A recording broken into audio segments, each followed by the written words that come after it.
First வந்து மீன் குழம்புக்கு வந்து கொஞ்சமாக எண்ணெய் ஊற்றிக்கலாம். இதுக்கப்புறம் சோம்பு, சீரகம், வெந்தயம் இதை வந்து அதில் மிக்ஸ் பண்ணிக்கலாம். பொரிஞ்சிருச்சு. இஞ்சி தட்டி வச்சுருக்கேன், பூண்டி நச்சு வச்சுருக்கோம், இதை அதில் மிக்ஸ் பண்ணிடலாம். நான் பச்சை மிளகா போடுறேன்.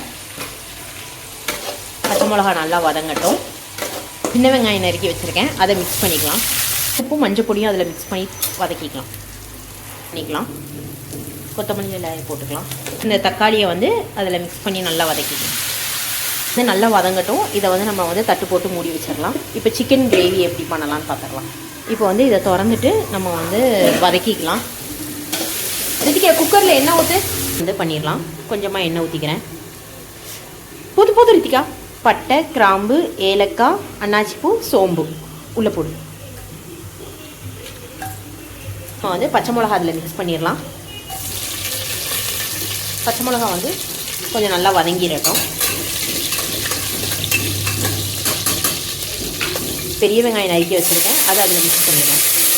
கொஞ்சம் கல்லுப்பு. இப்போ வந்து நம்ம உப்பு போட்டுக்கலாம். இப்போ நான் வந்து 2 ஸ்பூன் இஞ்சி பூண்டு பேஸ்ட் போட்டுக்கிறேன். இதில் வந்துட்டு கொத்தமல்லி எல்லாம் மிக்ஸ் பண்ணி சிக்கன் நறுக்கி வச்சுருக்கேன். இப்போ வந்து வெங்காயம் வதங்கிருச்சு. இப்போ வந்து சிக்கனை வந்து அதில் மிக்ஸ் பண்ணிடுவோம்.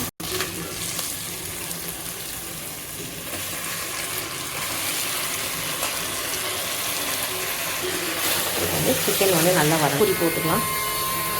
வத்தப்பொடி போட்டுக்கலாம். கொஞ்சமாக மட்டன் மசாலாக்கு தேவையான அளவு தண்ணி ஊற்றிக்கிறேன். இப்போ வந்து இதை வந்து நம்ம குக்கர் போட்டு மூடியாச்சு. இப்போ மீன் குழம்பு வந்து என்னாச்சுன்னு பார்ப்போம். மீன் குழம்பு நல்லா வெங்காயம் எல்லாம் நல்லா வதங்கி ஸ்பூன் வத்தப்பொடி வந்துட்டு நான் வந்து தக்காளி போட மறந்துட்டேன். தக்காளியை போட்டுட்டு நான் குக்கர் மூடி வைக்கேன். மல்லிப்பொடி போட்டுக்கலாம். தேவையான அளவு தண்ணி ஊற்றி நல்லா மிக்ஸ் ஆகட்டும். புளியை கரைச்சி அதில் ஊற்றிக்கலாம். குக்கர் ஆஃப் பண்ணிக்கலாம்.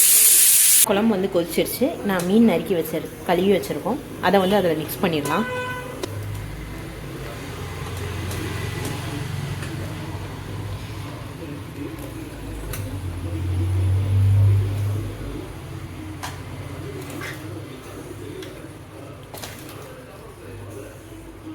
இதை வந்து மூடி வச்சிடலாம். ஒரு 5 மினிட்ஸ் சிம்மில் வச்சிடுறேன்.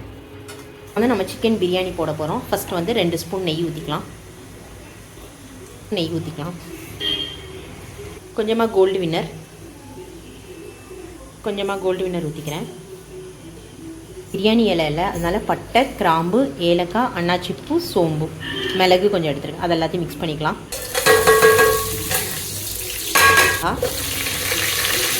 இப்போ வந்து நம்ம வெங்காயம் போட்டுடலாம். ஒரு 4 பெரிய வெங்காயம் போட்டிருக்கேன். நல்லா வதக்கிக்கலாம். வெங்காயம் வந்து நல்லா வதங்கட்டும். இப்போ நம்ம வந்து பிரியாணிக்கு தேவையான கல் உப்பு போட்டுக்கலாம்.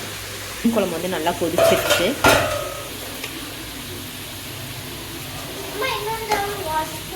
அதை இன்னும் ஒரு டைம் வாஷ் பண்ணிவிடு. கொத்தமல்லி இலை, கொஞ்சோண்டு தேங்காய் எண்ணெய், லிட்டு வச்சு மூடி.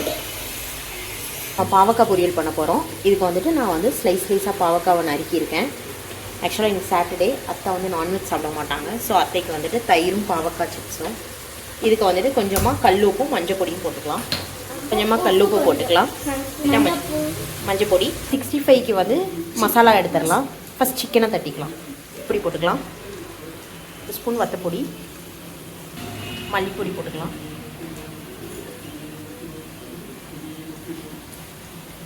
மசாலா வாங்கி வச்சுருக்கேன், அதை வந்து இதில் மிக்ஸ் பண்ணிக்கலாம். இதுக்கு உப்பு மிக்ஸ் பண்ணிக்கலாம். இஞ்சி பேஸ்ட்டு நல்லா மிக்ஸ் பண்ணிடுவோம்.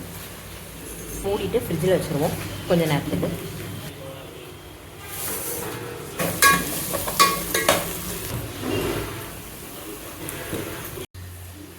வெங்காயம் நல்லா வதங்கிடுச்சு. இப்போ நம்ம 2 ஸ்பூன் இஞ்சி பூண்டு பேஸ்ட் போட்டுக்கலாம். இல்லை சைகாத்தி லேட் ஆகிடுச்சு. இதான் பிரியாணி ரெடி ஆகிடுச்சு. இப்போ வந்து தக்காளி நறுக்கி வச்சுருக்கேன், அதை வந்து அதோட சேர்ந்து நம்ம மிக்ஸ் பண்ணி நல்லா வதக்கிக்கலாம். இப்போ வந்து தக்காளி வந்து நல்லா வதங்கிடுச்சு. இப்போ வந்து சாதம் வச்சுக்கலாம். இப்போ வந்து தண்ணியை நல்லா வடிச்சிருச்சு. இதுக்கு வந்து நம்ம என்ன மசாலா போட போகிறோம் அப்படின்னா, வத்தப்பொடி, உப்பு, கொஞ்சமாக வந்துட்டு உப்பு போட்டுக்கிறேன். ஏன்னா உப்பு போட்டு வேக வச்சதுனால உப்பு போட்டுக்கிறேன். இஞ்சி பூண்டு பேஸ்ட் போட்டு விரைவி வச்சிடுறேன். இப்போ இதில் வந்து கொத்தமல்லி இலையும் புதினா இலையும் சேர்த்து மிக்ஸ் பண்ணிக்கலாம். இது நல்லா வதக்கினதுக்கப்புறம் நம்ம வந்து நறுக்கி க்ளீன் பண்ணி வச்சுருந்த சிக்கனை வந்து அது கூட சேர்த்து மிக்ஸ் பண்ணிவிட்டு நல்லா வதக்கிடலாம். நல்லா சிக்கன் கூட அந்த மசாலா நல்லா மிக்ஸ் ஆனதுக்கப்புறம் நம்ம வந்து கொஞ்சமாக தயிர் ஊற்றிக்கலாம். இப்போ தயிர் ஊற்றினதுக்கப்புறம் அதுலேயே தண்ணி விடும். அதுவே கொஞ்சம் லெமன், ஒரு ஹாஃப் லெமன், ஒரு லெமன் புழிஞ்சு ஊற்றிருக்கேன்.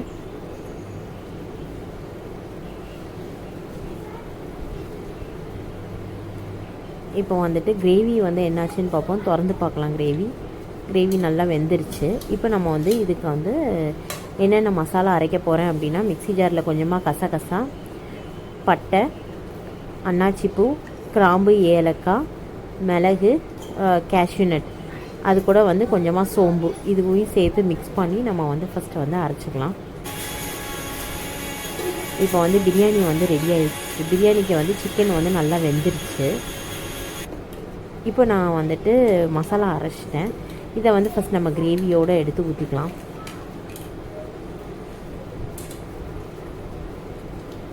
அதுக்கப்புறம் கொஞ்சமாக தண்ணி ஊற்றி அலசி ஊற்றிடுறேன். இது நல்லா கொதித்ததுக்கப்புறம் நம்ம வந்து கொத்தமல்லி இலை போட்டு இதை ஆஃப் பண்ணிடலாம். இந்த கப்புக்கு நான் வந்து 4 கப் தண்ணி அரிசி எடுத்துருக்கேன். அதனால நான் அதுக்கு வந்து 6 கப் தண்ணி ஊற்றுறேன். இப்போ வந்து ஃபஸ்ட் வந்து பாவக்காவை பொரிச்சிடலாம். ஒரு சைட் பாவக்காய் பொரிச்சிக்கிட்டே இருக்கிறப்போ இங்கே வந்து தண்ணி கொதிச்சிருச்சு. இதில் வந்து சாதத்தில் வந்துட்டு நம்ம வந்து அரிசி போட்டுடலாம். அரிசி போட்டு லைட்டாக ஒரு கிண்டினதுக்கப்புறம் மூடி வச்சுருவோம். இப்போ நான் வந்து ஓப்பன் பண்ணி பார்த்துட்டு நான் வந்து இப்போ வந்து இதை வந்து நான் தம் போட்டேன். தோசைக்கல் வச்சு தம் போட்டேன். இது கூட பாவக்காய் பொரியலும் பண்ணி முடிச்சாச்சு. இப்போ நம்ம 65 பொரிச்சிடலாம். அதுக்கு முன்னாடி கிச்சன் வந்து ரொம்ப கன்றாவியாக இருக்குது. ஃபஸ்ட் வந்து க்ளீன் பண்ணிக்கிட்டே வந்து நான் 65 வந்து பொரிச்சிட போகிறேன். கொஞ்சமாக எண்ணெய் ஊற்றிட்டு எண்ணெய் காஞ்சிருச்சு. இப்போ 65 போட்டு சிம்மில் வச்சுட்டு நான் சைட் பை சைடு எல்லா பாத்திரத்தையும் ஒதுக்கி போட்டு கழுவிட போகிறேன். இப்போ நம்ம தம் கட்டினது வந்து எப்படி இருக்குதுன்னு பார்த்துக்கலாம்.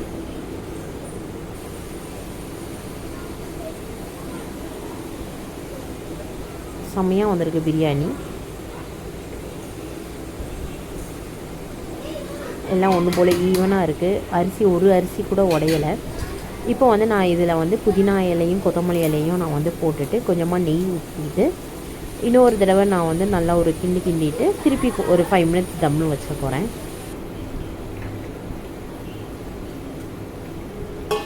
திருப்பி ஒரு 5 மினிட்ஸ் மூடியே வச்சிடலாம் சிம்மில். இப்போ வந்து 65வும் வந்துட்டு ரெடியாக ஆரம்பிச்சிச்சு. 65 எடுத்து மாற்றிட்டு ரெண்டாவது ஒரு ரவுண்ட் போட்டுடலாம்.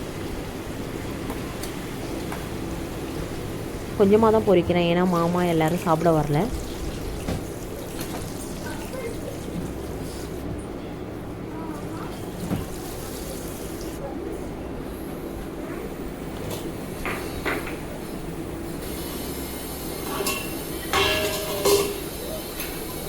பாருங்கள், பிரியாணி வந்து நல்லா செம்மையாக ஒரு அரிசி கூட உடையாமல் நல்லா ஈவனாக வெந்திருக்கு. இப்போ நான் வந்துட்டு கிச்சனையும் சைடில் ஃபுல்லாக க்ளீன் பண்ணி முடிச்சிட்டேன். இப்போ நான் வந்துட்டு ஃபஸ்ட்டு வந்து பையனுக்கு வந்து சர்வ் பண்ணேன். பையன் வந்து பிரியாணி வந்து உண்மையிலேயே ரொம்ப டேஸ்ட்டாக இருக்குதுன்னு சொல்லியிருந்தான். அவனுக்குங்கிறதுனால கொஞ்சமாக வந்துட்டு பிரியாணி. வீடியோ பிடிச்சிருந்தால் லைக் பண்ணுங்கள், ஷேர் பண்ணுங்கள், சப்ஸ்கிரைப் பண்ணுங்கள், மறக்காமல் பெல் ஐக்கானை ப்ரெஸ் பண்ணுங்கள். தேங்க்யூ.